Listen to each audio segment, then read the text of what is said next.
This weather's more like it. It's 90 degrees. It's supposed to be about 99, so it's about closer to average. So it's a lot more. It's a big difference. And then Doppler says, in a couple of days, we're going to go from 106 to 92. And that's a 14-degree drop. So that's something, wow, we might get some rains. Because we're heading in July. It's right around the 4th of July weekend. Well, that'd be nice. It'd be nice if it rains on the 4th of July. Because idiots look for any excuse to get drunk, man. I like to sleep, and I hate fires. Well, I don't hate fires, but I like a nice fireplace. I like, to be able to use fire to, do good things with it. Money ain't real. That's an invention to manipulate stupid people. I'm talking about fire, dumbass. Quest for fire, right? I'm talking about cooking food. I'm talking about keeping people warm, I'm talking about learning how to use it properly so you don't kill everybody in the cave when you light the fire, right? Okay, so. Son of a bitch, right? Well, people sure is dumb. Yeah, they've been dumb for a while. How many people think, died in caves because they went in there and lit a fire to keep warm and didn't have it properly ventilated and then asphyxiated themselves, Nida mía, no quiero saber. And you're like, well, do you talk about us if we're so stupid? I don't know. Are you sitting in a car in Los Angeles thinking about your next great business idea and how much money you're going to make off of it? Isn't that the same as sleeping in that cave? Is that a school bus driven by a nun? Right. So, guys, last night, some things culminated together, and I was like, why did this have to happen? He goes, because you have to radically change you cannot do things your way, Earl. You have to radically change your behaviors to survive the last of this insanity. And I'm like, why? Jesus, you told me he told me I didn't have to go to the hospital and be bombarded with radiation, have my body cut up and torn apart and have body parts ripped out. He told me all that stuff. I can heal certain ways. And I'm like, okay, but he never told me that these people were ever going to be nice to me, ever going to appreciate me, ever going to love me and comfort me and keep me healthy and loved and kind. No. They're like coaching me through, like, you have to do this in order to survive your business partner's plans for me, right?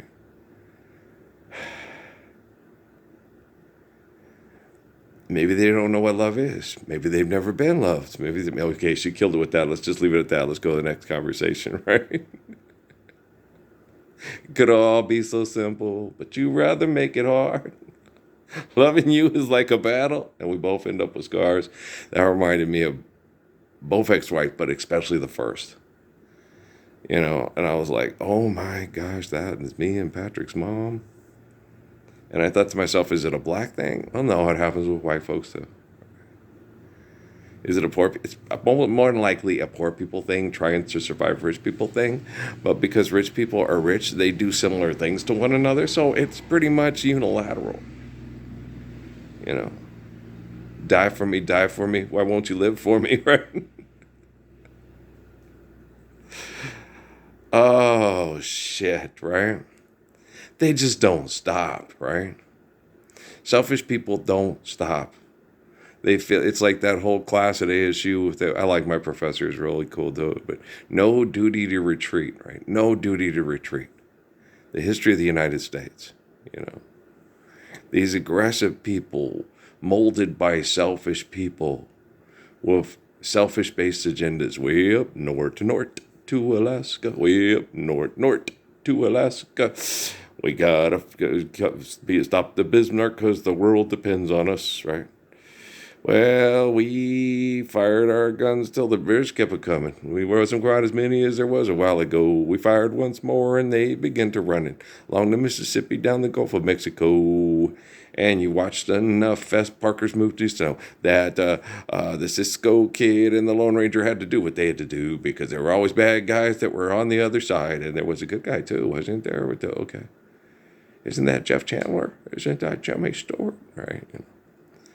So, like, don't you think just honest people with honest dialogue and honest actions that had a faithful love? Well, maybe they've never been loved. Maybe they don't know what love is.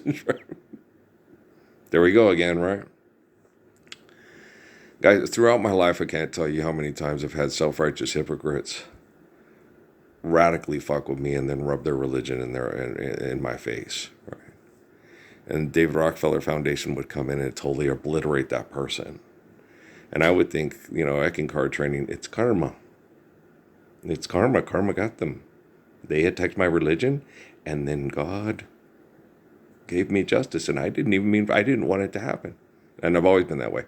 I didn't want that to happen to that person. They could have been nice and not rub shit in my face. And then they probably could have avoided what happened to them. Like the man at the Pope Federal Credit Union when I tried to get the loan for the $500 to get Mrs. Delegra from Cuba to see her kids and her grandkids before she passed away. And they kept asking for more money. And Miriam was fussing at her brother. He needs to come up with money. It's like, Miriam, look, I'm a single. He's not single, and I goes like, I understand your logic, but, everybody only has so much money. And, and he probably, you're with your mom and she probably went to him. He probably footed the brunt of the money and he's just got nothing left. They tapped him dry. They do this all the time. They know what they're doing. Okay. Ask for more. Right? Deals changed. That was 5 minutes ago, right? And she sits there and says, I'm just mad. I want to, it's just horrible. It's like, you're mad because the people in Cuban government are a bunch of assholes, and you're mad at your brother because he doesn't have enough money to pay the asshole. It's like, don't be like that, right? It's cute. She didn't say it, but she was thinking it. She was like everybody always said to me when we were in the service or in high school and stuff, you're my guardian angel. I love you, right? So I sit there and I said, let's get in the car. Let's go around. There's tons of these loans. I said, I have that credit. I just gave back the money to the credit union that they screwed up on. When they put the other person's money in my account and I went and told them about it, and they would have had no way to trace it. And I could have just kept the $1,400 and thought Chief gave it to me or just said, well, magical thinking, right? But I went and inquired about it. Everybody told me how stupid I was for doing that. It was an old archaic paper system, and they were training a new person, and they screwed up. And they accidentally put the money in my account, but they lost the receipt kind of thing. It was really weird like that, but it was pretty much, oh, wow, And the same guy that I talked to about it was the same guy when I came in for a $500 loan that I would pay back at the end of the month to get this woman, and I told him exactly what I was doing. Why are you getting the loan? And you tell them exactly why. So you think, especially after all this happening, that they would go, oh, sure, you're trustworthy. We trust you. We think, you live in the dorms. Well, you'll pay back the $500. You eat at you have a food, you eat at the chow hall, you'll be fine, right? So I thought, this isn't going to be a problem or an issue at all.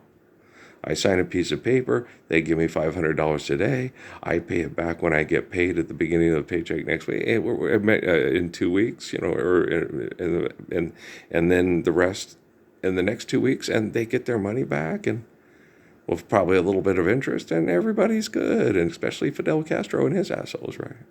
But most of all, Grandma Delegra, right? And all the little Delegra Montavos in Miami, right? That's what Earl was thinking about, right? The Eckankar guy. What's that? That's your religion here is listed Eckankar, right? You think it works for you? Oh, it serves my purposes pretty well. I didn't sit and go through this whole devotional and shit. He says, well, it's not working for you now. You're not going to get the loan. I said, you're kidding. You just did that and said that? It's like, really? We were in his office and I was looking at him like, really? You do know it's the 20th century, right? I came out, I told Miriam, she was pissed, but that's the way North Carolina is. That's the way New Mexico is. That's the way Washington, D.C. is. That's the way California is. That's the way the Cotton Club is. That's the way Motown Records is. That's the way the NFL is. That's the way the NBA is. That's the way the cookie crumbles. That's your name, image, and likeness, right? So we go to these loan sharks that charge you 32% interest a month, right? This is how I started my great credit score journey in the Air Force, right? And I went and this was before Heb. And this was when I was single. This was before Steffi, and Eric had to keep me safe from.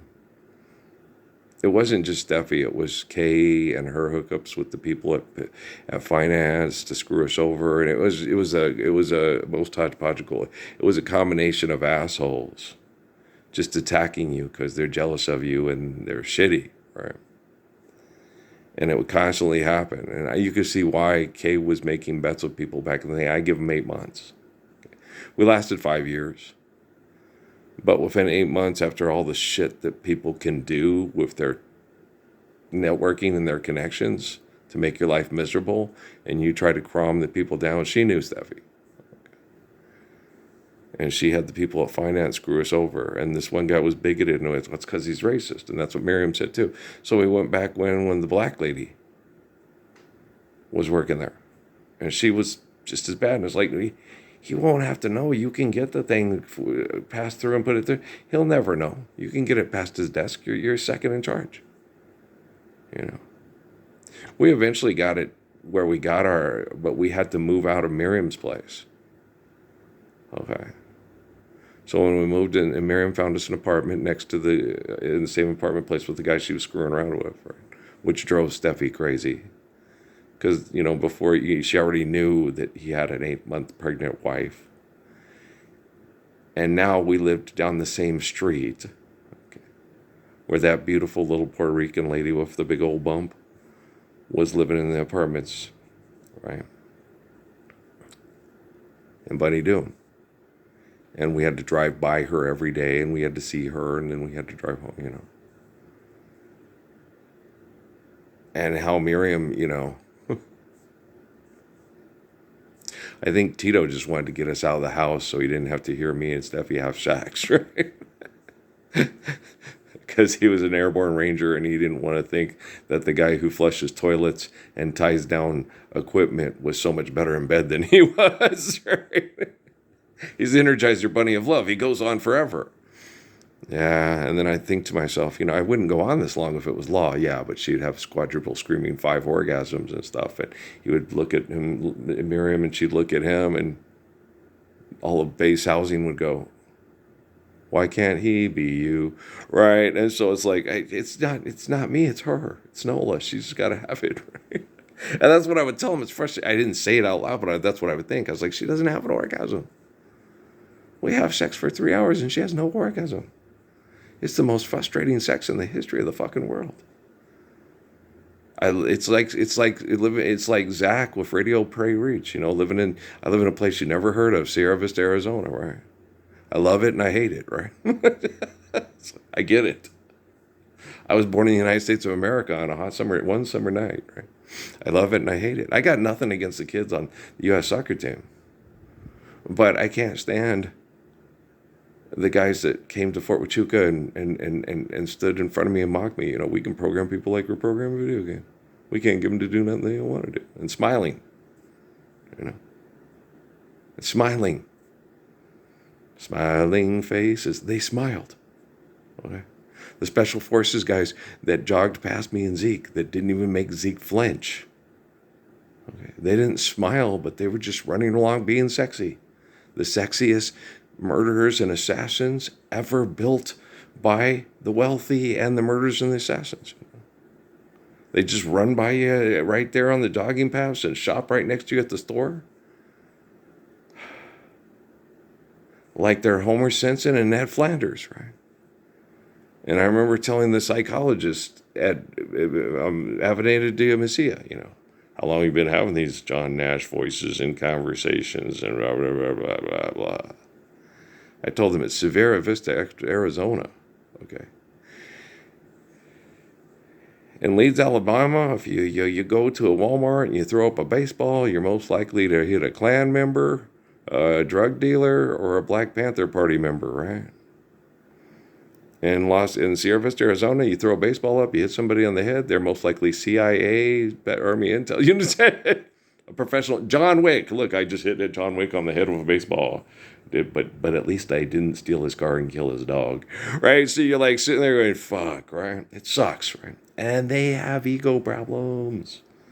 And when you come along and you're supposed to be better than them, and then you prove to them that you've always been better than them, even when they thought they were better than you, those ego problems don't get any better, y'all. They don't get any better. It gets worse and worse and worse. And you guys judged my dad when I told him the thing about Ira. And then after he went and killed himself, he was like, yeah, the guy hated my dad. He was shitty to my dad. He was having sex with his wife behind my dad's back when my mom worked at the bar at Howard Johnson's, which was a hotel. Okay. The same kind of shit that happened with me and Amy. The people at the front desk of the hotel when we went to the club together and had sex knew her well. That means she wasn't just having sex with me. She was having sex with Thor and Eli. And Bob Alley wanted to have sex with her, which he probably did. Everybody was having sex with my wife at that motel and laughing about it because he thinks he's so cool. He thinks he runs the unit. He thinks he's the OG. All the kids at the school tell me, Dad, you know the guy from La Hunda that they betray in the prison? You're him. You're him. I was like, I don't know about all that, but we just got to do right by one another. We got to take care of each other, and it's got to go on past this institution and this incarceration so you don't end up back here and your kids don't end up back here. That's all I know, guys. Okay. That's what I tell my boys at NSI in Wyoming, the ones from, and it wasn't just the kids from California that were Mexicano, and it wasn't just the black kids, because Anthony Thomas was an asshole. Okay. We talked to him and thought we helped him and stuff. He sent me things on Facebook saying, this legal age of sex is 14 here in Florida, and I'm having a ball. These girls do ass claps and handstands for the kid, right? And I'm like, you do know you better make sure it's okay with the parents. A lot of more immigrants from like Bosnia, Herzegovina, Chechnya, and stuff like that. Because he liked the white blonde girls. And I was like, you better make sure that's okay with the parents. Because like in New Mexico and Arizona and other states. Okay. If the parents find out about it and don't like it, you're going to prison and you're going to be doing ass claps and handstands. Right? That's what I basically told him. And he kept telling me about it. And I said, I don't want to hear about it, Anthony, and I've already told you. Then he, on my Facebook, he put Ralph Parsons is up to whatever all across my Facebook. I had to block him, right? Because I told him, I don't want to hear about it. I don't want you to brag about it. And I'm telling you, you could end up going to prison and getting ass clapped and handstand yourself by guys because when they find out, why are you here? Because I was in 21 and I was having sex with 14-year-olds in Florida because it's the legal age or whatever and stuff. And I kept telling us, God damn, that's with consent of parents to marriage. It's an old law lots of states still have that. Right?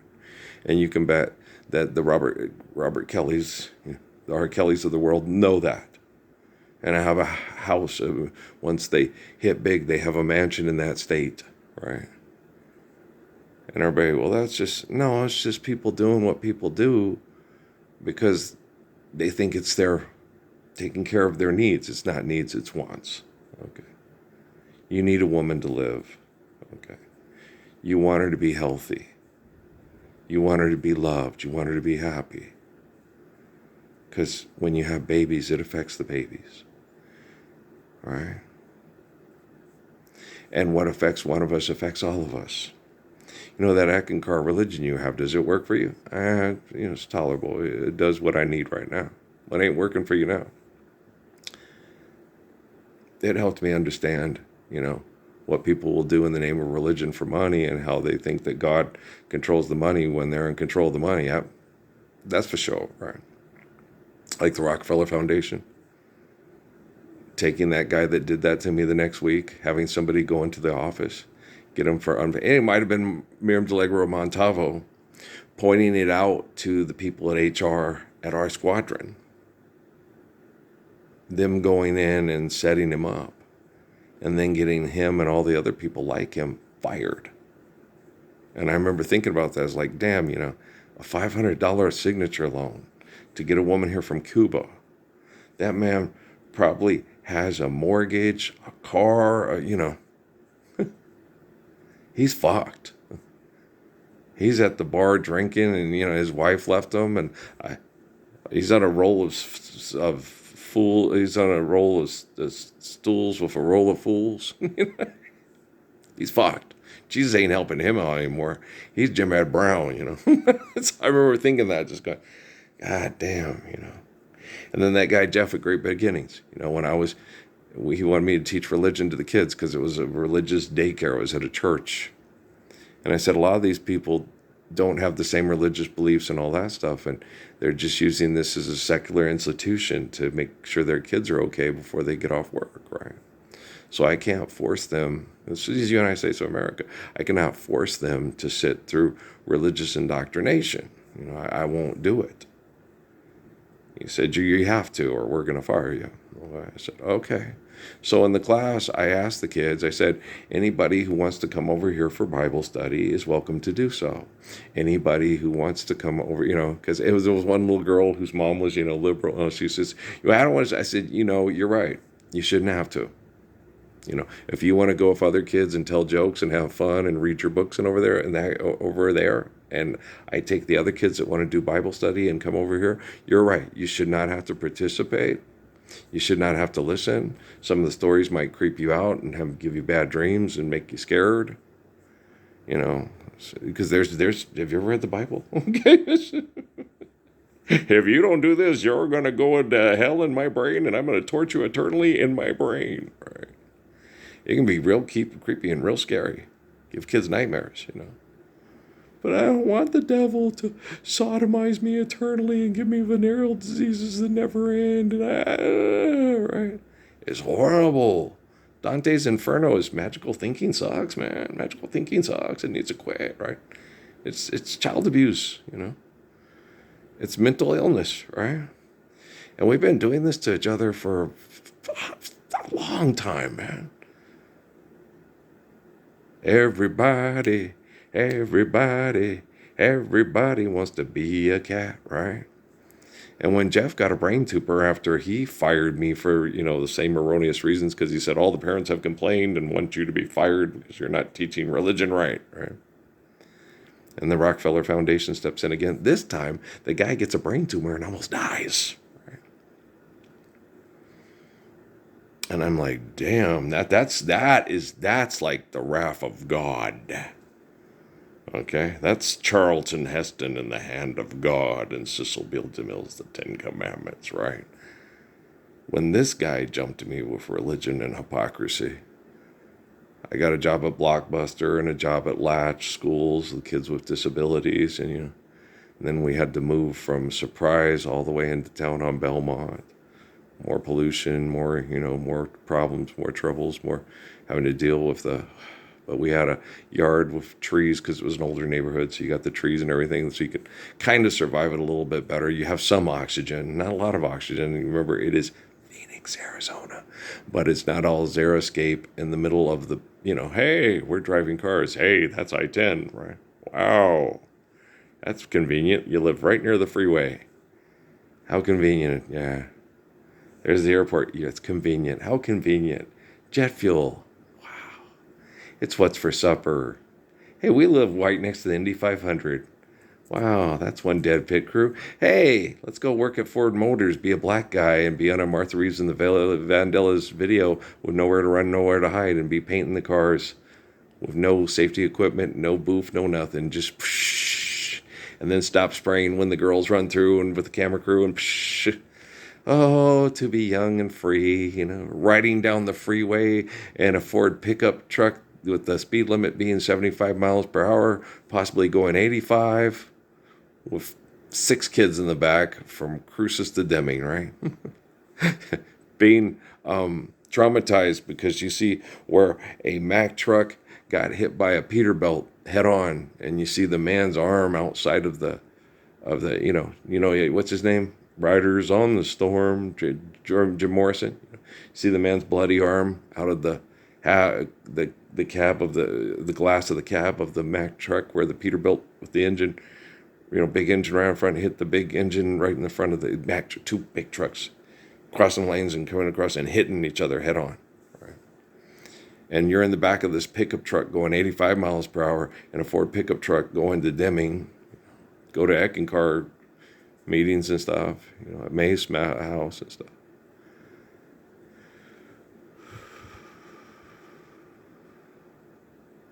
Good morning, yesterday. You wake up and time has slipped away, and suddenly it's hard to find the memories you left behind. Remember laughter and the tears, the shadows of misty yesteryears. Rapping on the CB radio in your van, give a big 10 forward to the trucking man, right?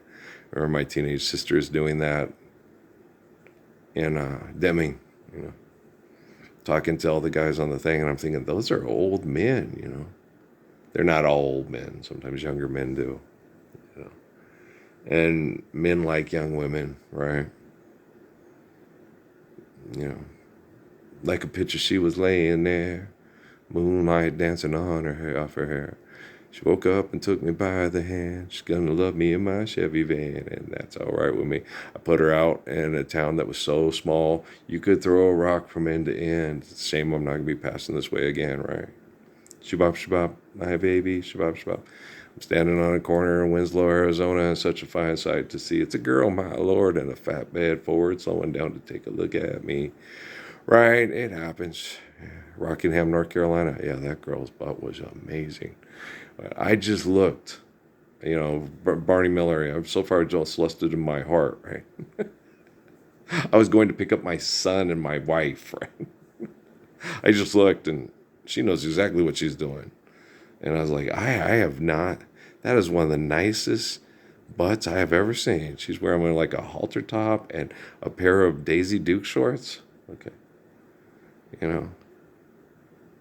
With chocolate brown legs and a butt that you just like, damn. She looked at you and kind of smiled and went walking down the street. And I was like, boy, if I was single right now, Rockingham, North Carolina would be something that's more exciting to me than talking about race cars. I'll tell you that. I remember thinking that, like, whoa, that is a physically desirable woman. Okay. If Steffi is here right now, oh my God, my life would be so miserable. You want to have sex with her? What are you talking about? You want to have sex with her? Do you want to have sex with her? Of course I do, but you want to have sex with her more, okay? Which is true. She says that to me all the time. You want to have sex? I wasn't looking at her. I mean, well, now that I do look at her, I'm like, wow, but I wasn't even paying attention. No, I was sitting there watching the mother with the daughter and the granddaughter pick out clothes for the little girl who's so cute and they're all so sweet. And, it's a Cosby Show over here, and I'm watching the Cosby Show, right? And this white guy, Dolph Lundgren, military guy goes by. The girl didn't look like Grace Jones. She looked different. She looked more like, Megan Thee Stallion, right? She was in the military. She was in the army, right?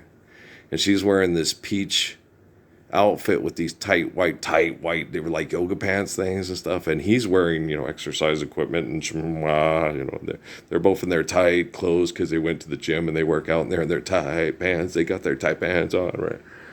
And I'm sitting there looking over. It was at the not the commissary, but the BX base exchange on Bragg, right?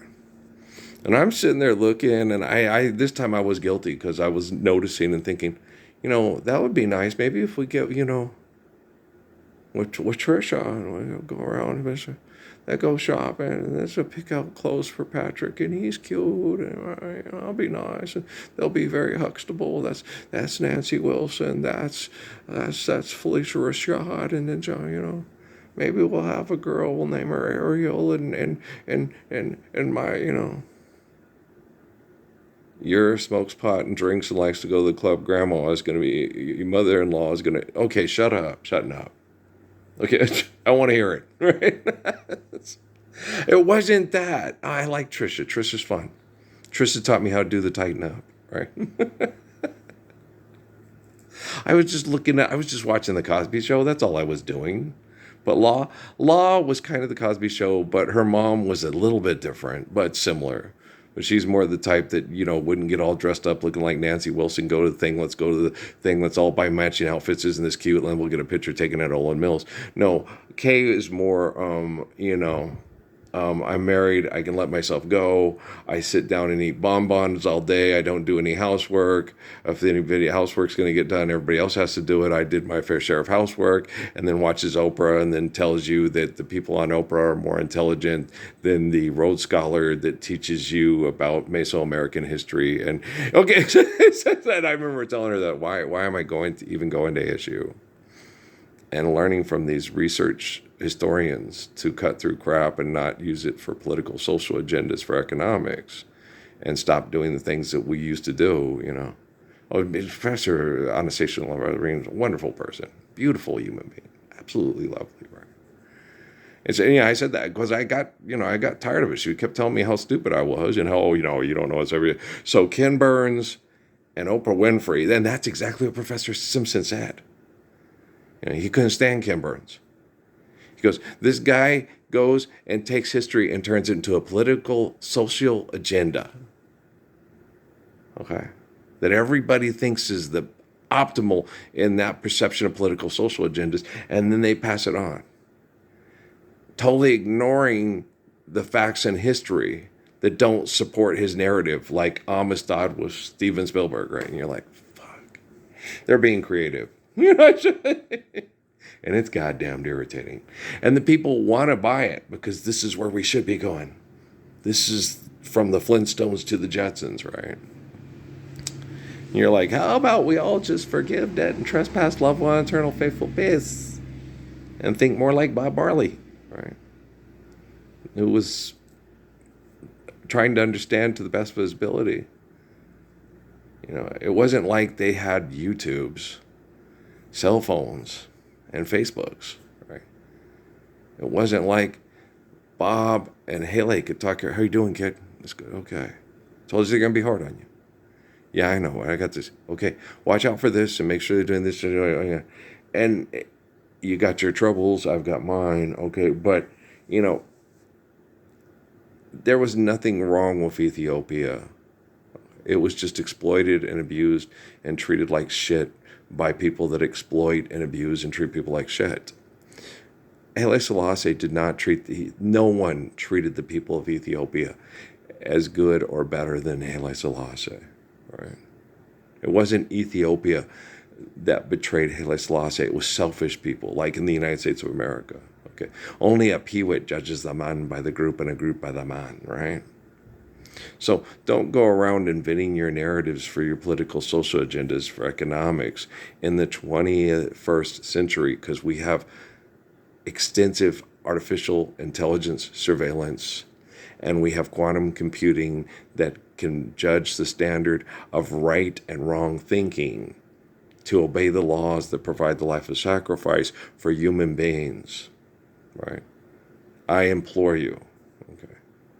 If you screwed my wife and laughed about it and told everybody about it and what a small dick I had and all that stuff, if you committed suicide because my wife told you, I don't want to be with you because you're mean and you sodomize too much, I would not laugh, but I would sit there and say, that might be a little bit of karma there. But if we're inventing the word, it's like, no, it's just we're out of whack and we're wrong. And two wrongs don't make a right, right? I wish you the Lord's Prayer eternally, and the freedom of the Gospels eternally. And if you don't wish that for me, there's not much I can do to help you put good pages in the book that is quantum computing that cannot be erased and cannot be changed. You can hide from it. There ain't no hiding place, okay? I love you guys. We'll talk later. Last night was tough, but we'll get through it. My body is absolutely amazing, and like with Haile Selassie, they tried to kill him with prostate cancer and poisoning to make it look like an act of God, and he recovered. And then they had to send assassins in to kill him because he was becoming too influential for their political, social agendas. So, like my father and my brother and my son before me, I am the light in the way. Okay, guys, I love you very much. All right, peace out.